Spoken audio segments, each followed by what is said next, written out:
Di dalam sebuah perang dharma, setiap kesatria tahu kemana harus berpihak, tahu pertempuran mana dia harus terlibat, dan tahu kesatria mana yang harus dia hadapi dalam pertarungan satu lawan satu. Begitupun kesatria Bima ini, Panegahing Pandowo, dia tahu persis di dalam perang suci Bharatayuda harus berhadapan dengan sosok Duryudana sebagai tokoh sentral pihak Kurawa pada hari ke-18. Dan ketika itu terjadi, mereka berdua sama-sama sakti, sama-sama sulit untuk saling mengalahkan, dan Duryudana seluruh tubuhnya kebal kecuali daerah paha, dan seorang Bima tahu kelemahan itu. Akan tetapi disinilah perang dharma yang sesungguhnya, yang berkecamuk di dalam dada seorang Bima. Kalau dia melakukan itu artinya melanggar aturan pertarungan satu lawan satu, dan itu sebuah aib bagi seorang ksatria. Tapi kalau tidak lakukan itu, dia nggak bisa menghentikan Duryudana. Maka di sini sosok Krishna mengingatkan akan sumpahnya, karena si Bima ini pernah bersumpah ketika Duryudana mempermalukan Drupadi, mendudukkan di pangkuannya. Seorang Bima pernah bersumpah akan menghancurkan paha yang menyentuh Drupadi itu. Maka pada hari itu diingatkan oleh Krishna, inilah momentumnya. Maka kemudian Bima memutuskan memukul paha Duryudana.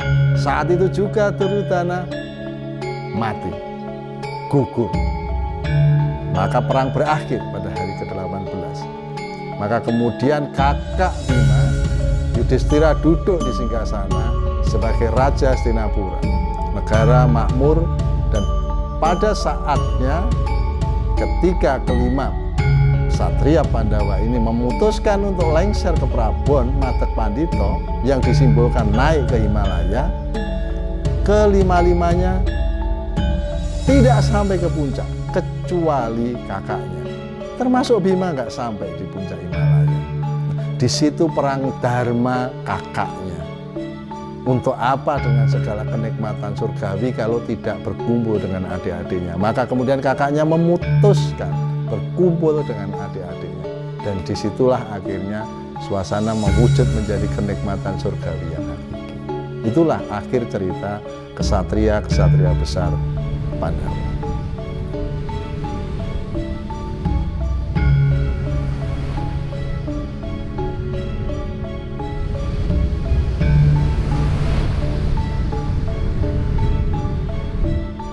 Perang Bharatayuda terjadi di Padang Kurusetra, satu tempat yang berlokasi di Karnal, negara bagian Haryana, India, yang kebetulan saya secara pribadi pernah nyampe di sana, menginjakkan kaki ini.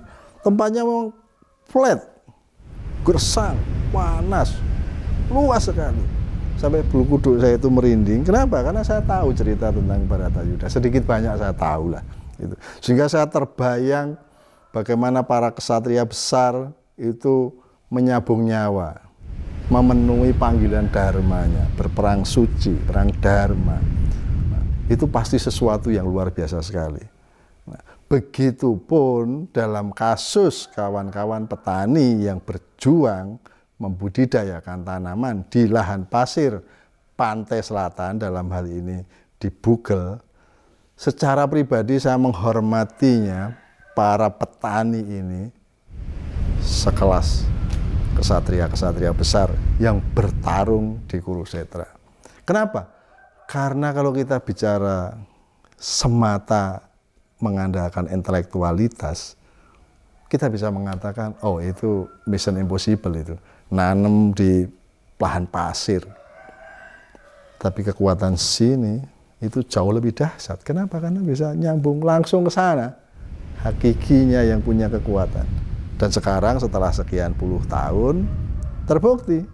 Kalau kita melihat Bugel di tahun 90-an, tahun 2000 lah, relatif tanaman itu masih sangat sedikit. Relatif kita kemana mata mandang lebih melihat pasir. Tapi kalau sekarang kita melihat hijau royo-royo.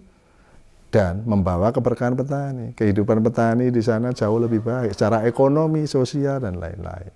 Itulah relevansi antara spirit perang Dharma, perang suci Bharatayuda yang terjadi di Kurukshetra, yang kebetulan tempatnya seperti tadi saya gambarkan, physically, yang kurang lebih mirip lah dengan, ya nggak sama, nggak.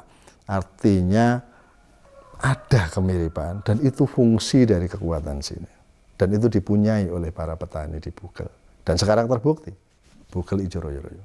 Jadi kalau kita menganalogkan perang Dharma di Kurukshetra dengan perang Dharma para petani di lahan pasir pantai Bugel, yang hakikinya adalah perang di sini, perang Dharma masing-masing kesatria, dalam hal ini para petani dan personil tim pengabdian Gajah Mada. Seperti kita tahu bahwa dalam kaidah penyuluhan itu kan convince yourself before convincing others. Dalam hal ini tim UGM ketika datang ke sana sudah convince pada dirinya masing-masing. Ternyata di awal-awal respon petani tidak cukup diyakinkan dengan itu. Nah, dalam perjalanannya tim UGM bisa meyakinkan petani. Di sisi lain, petani kan berhasil meyakinkan dirinya sendiri, artinya mempercayai apa yang disampaikan oleh tim UGM itu. Sehingga mereka mau berbudidaya di lahan pasir pantai. Dan masing-masing menang ujung-ujungnya setelah sekian lama. Karena tim UGM masuk kan sekitar tahun 90-an, 95, 2000 lah katakan begitu. Nah, petani sekarang kalau kita melihat apa wujud kemenangannya? Berhasil membudidayakan tanaman, berimbas secara ekonomi, yang itu wujud kemakmuran. Dan kalau kita sebagai orang awam lihat, ijo royo-royo. Jadi ada aspek keuntungan, itu ya finansial, ekonomis. Dan jangan lupa semua orang mengambil efek dari kemenangan para kesatria-kesatria itu. Baik petani maupun personel-personel pengabdian itu. Apa? Kita lihat ijo royo-royo yang kita tahu itu produsen oksigen kan. Jadi siapapun yang datang ke sana, bukan soal petaninya. Kita tahu disuguhi hamparan tanaman yang hijau enak di mata. Sudah pasti oksigen lebih banyak, nyaman di pernafasan kita. Itulah wujud kemakmuran, itulah wujud kemenangan dari para pejuang itu. Sehingga kalau saya pribadi menghormati para petani itu, yang tanda petik berperang dengan dirinya sendiri untuk berbudidaya di lahan pasir pantai itu, sekelas kesatria-kesatria besar yang menyabung nyawa, perang Dharma, mengalahkan dirinya sendiri di Kurukshetra itu.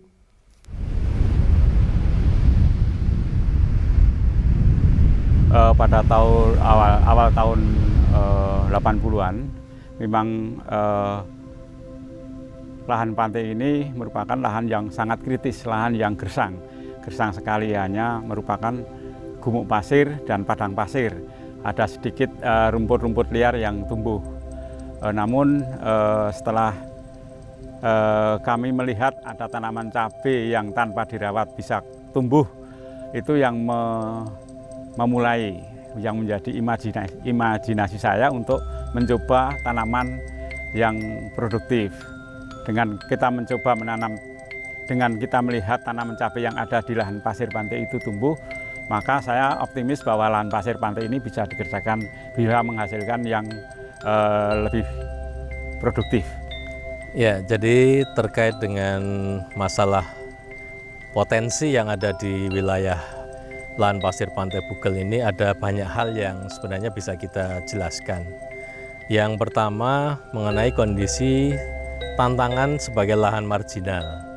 Nah, lahan marginal, lahan pasir pantai ini sebenarnya dari sisi luasan ini cukup luas untuk kawasan pantai di daerah istimewa Yogyakarta.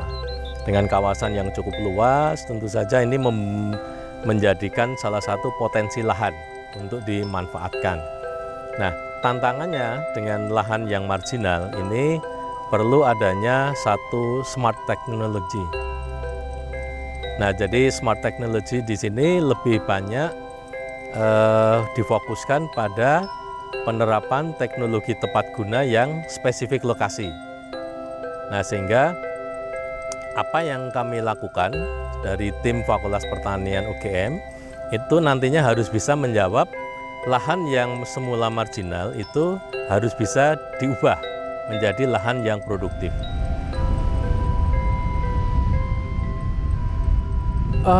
Kita hanya memanfaatkan lahan pantai tapi yang agak sebelah utara, yang dekat-dekat di bawah pohon kelapa tadi, dan lahan sawah. Tapi hanya pada musim penghujan. Jadi kalau musim kemarau, gersang, tidak ada tanaman sama sekali. Baik lahan sawah maupun lahan tegalan, pesisir. Sehingga masyarakatnya sangat miskin sekali. Karena musim kemarau nggak bisa tanam, hanya menanam pada musim penghujan. Jadi awalnya cabai itu hanya kurus, bisa berbuah tapi masih kurus karena belum mendapat sentuhan pupuk, perawatan dan sebagainya. Saya sudah optimis bahwa lahan ini yakin bisa ditanami. Lahan yang marginal ini dari kondisi fisik lahan, kimia lahan, kemudian biologi lahan itu kan hampir semuanya tidak menguntungkan bagi pertumbuhan tanaman. Nah, PR-PR itulah yang kami kerjakan. Harus karena saat itu juga belum ada infrastruktur, itu belum didukung infrastruktur.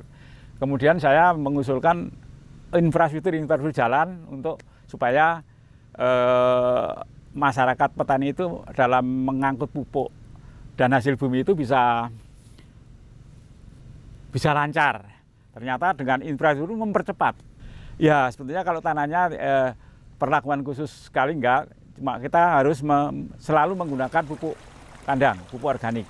Untuk memperkaya kandungan hara yang ada di dalam lahan pasir pantai, itu tentu saja dengan masukkan pupuk organik, adanya lempung itu ada satu perbaikan kondisi kimia.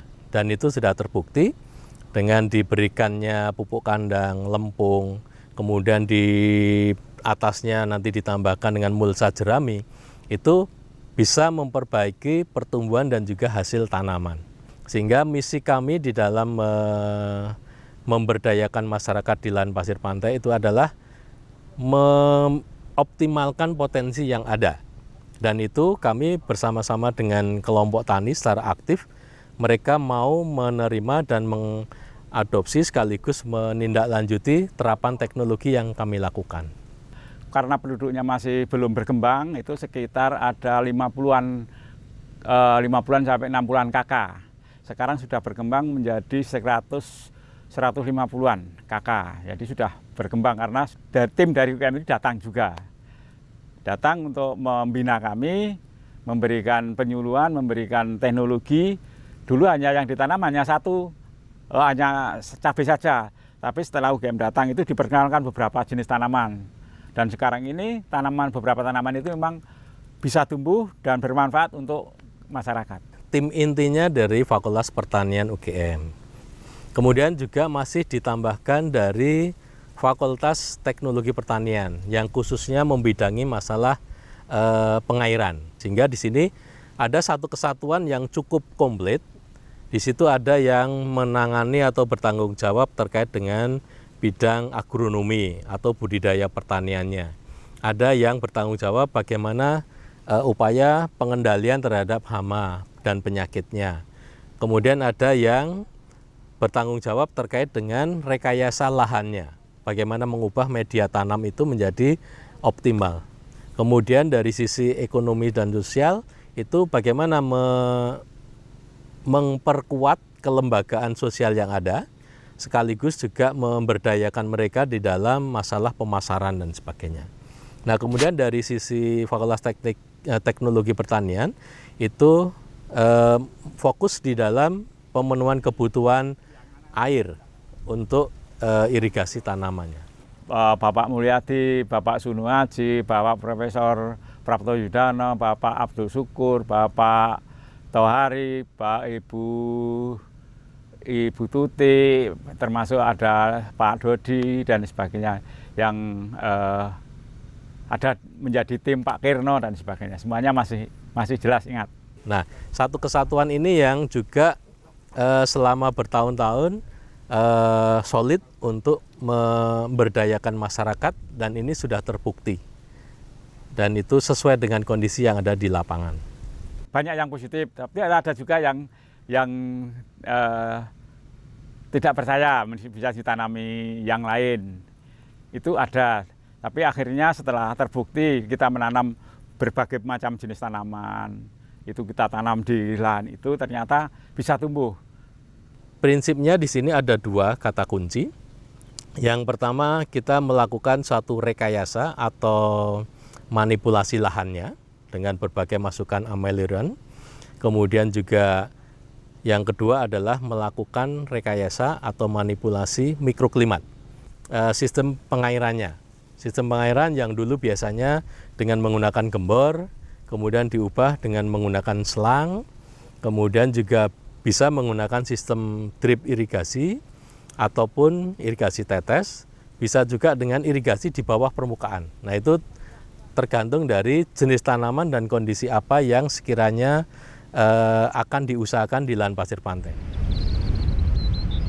Awalnya ada beberapa kelompok masyarakat yang sekiranya masih meragukan terkait dengan teknologi tersebut, sehingga awalnya mereka agak enggan untuk diajak melakukan apa yang kami anjurkan.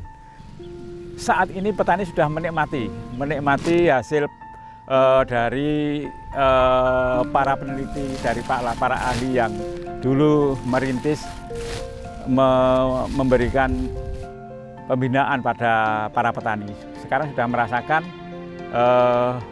hasilnya. Peningkatan produksi tanaman cabai, tanaman melon, tanaman semangka itu sudah sangat luar biasa, dan sekarang petaninya sudah merasa sejahtera, tidak kayak yang dulu lagi. Banyak kaum muda yang tidak mau terjun di dunia pertanian dan mereka lebih suka menjadi tenaga kerja Indonesia di luar negeri. Sekarang ini sudah terbukti karena lahan pasir pantai ini yang semula marginal menjadi produktif dan itu bisa diandalkan untuk kebutuhan ekonomi masyarakatnya. Sekarang justru banyak anak-anak muda yang tertarik untuk kembali terjun ke dunia pertanian. Kelembagaan sosial di sini berdiri kelompok-kelompok tani, kelompok-kelompok ibu, dan termasuk pemuda tani sudah tumbuh. Awalnya ya kelompok tani yang lebih dulu berkembang, kemudian akhir-akhir ini kami membentuk untuk generasi muda generasi penerus, dan sekarang generasi muda ini sudah berjalan. Nah, ini yang kami harapkan, ada semacam regenerasi kepemimpinan yang kedepannya nanti generasi muda akan lebih bisa mengembangkan kreativitas dan inovasi. Harapan saya untuk petani muda ini tetap kita lanjutkan, karena pertanian ini adalah tulang punggung dari negara. Kami berharap agar tetap mendapat bimbingan dan ilmu pengetahuan supaya tetap bisa berbudidaya di lahan pasir pantai selatan ini. Kami juga akan meneruskan perjuangan orang tua kami yang telah membangun lahan pasir yang dulunya panas sekarang menjadi subur, dan kami sebagai anak muda petani akan tetap tinggal di desa dan menjadi petani yang kreatif dan inovatif. Dan ini harapannya lahan pasir pantai yang semula marginal bisa menjadi produktif dan bahkan bisa diandalkan secara mandiri dan berkelanjutan. Agronomi yes! Yang jelas lahan pasir pantai itu ibarat sebuah misteri, itu masih banyak misteri yang belum terkuak. Masih banyak hal yang sekiranya bisa diintensifkan, bisa diupayakan pengembangannya lebih jauh lagi.